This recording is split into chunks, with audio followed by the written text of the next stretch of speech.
Good evening everyone. Today we are discuss about the tympanic membrane perforation.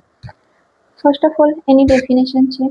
Tympanic membrane perforation is a condition of the rupture or the perforation of the eardrum. Tympanic membrane perforation માં શું થશે? જે આપણો tympanic membrane છે એમાં rupture અને બીજું શું જોવા મળશે? perforation જોવા મળશે શામાં તો eardrum માં. તેને શું કહીશું આપણે? tympanic membrane perforation.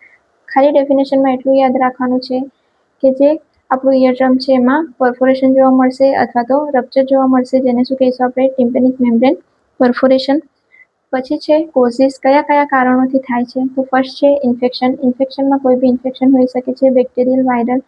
પછી છે severe blow, improper wax removal, જે બી આપણા કાનમાં ડિસ્ચાર્જ છે એનું આપણે ઇમ્પ્રોપરલી રિમૂવલ કરીએ છીએ તો. પછી છે ટ્રોમા, કોઈ ઇન્જુરી થઈ હોય, ટ્રોમાથી હોય તો. પછી છે ફોરેન બોડીઝ, કોઈ માઇક્રો ઓર્ગેનિઝમ આપણા કાનમાં એન્ટર થઈ જાય તો તેના કારણે થઈ શકે છે. સિવિયર હેડ ટ્રોમા, કોઈ એક્સિડન્ટ કેવી રીતે થયું હોય તો તેના કારણે બી જોવા મળે છે.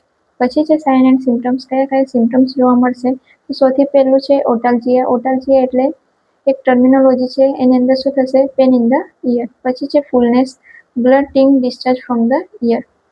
બીજું શું થશે? આપણું જે કાન છે તેની અંદરથી બ્લડ વાળું ડિસ્ચાર્જ થશે. Hearing loss, conductive or the mix. Hearing loss જોવા મળશે. પછી છે વર્ટિગો.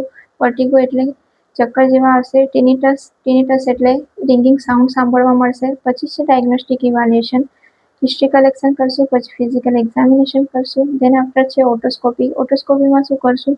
તો એનું જે કાન છે તેનું વિઝ્યુઅલ એક્ઝામિનેશન કરશું. પછી છે ટિમ્પેનોગ્રામ, ઓડિયોગ્રામ, ઓડિયોમેટ્રી ટેસ્ટ. ઓડિયોમેટ્રી ટેસ્ટમાં શું કરવામાં આવશે?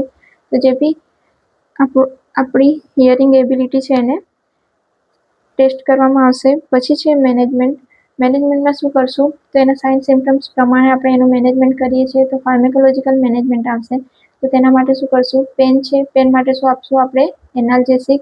પછી બીજું શું છે? તો ઇન્ફેક્શન થાય છે, ઇન્ફેક્શનના કારણે જોવા મળે તો એના માટે આપશું આપણે એન્ટીબાયોટિક્સ.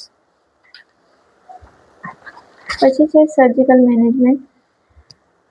પેલું શું કરશું આપણે? એમાં ટિમ્પેનોપ્લાસ્ટી કરશું. ટિમ્પેનોપ્લાસ્ટીમાં શું કરશું? જે પરફોરેટેડ થયેલો પાર્ટ છે ઇયરડ્રમનો એને રિપેર કરશું. પછી છે મેરિંગોપ્લાસ્ટી, એની અંદર ઇયરડ્રમમાં હોલ કરીને એને રિપેર કરવામાં આવે છે. પછી છે ઓસિક્યુલોપ્લાસ્ટી, રિપ્લેસ ધ ટીની ડેમેજ બોન્સ. એમાં શું કરવામાં આવે છે? જે બી ડેમેજ થયેલું બોન છે તેને રિપ્લેસ કરવામાં આવે છે. Thank you so much.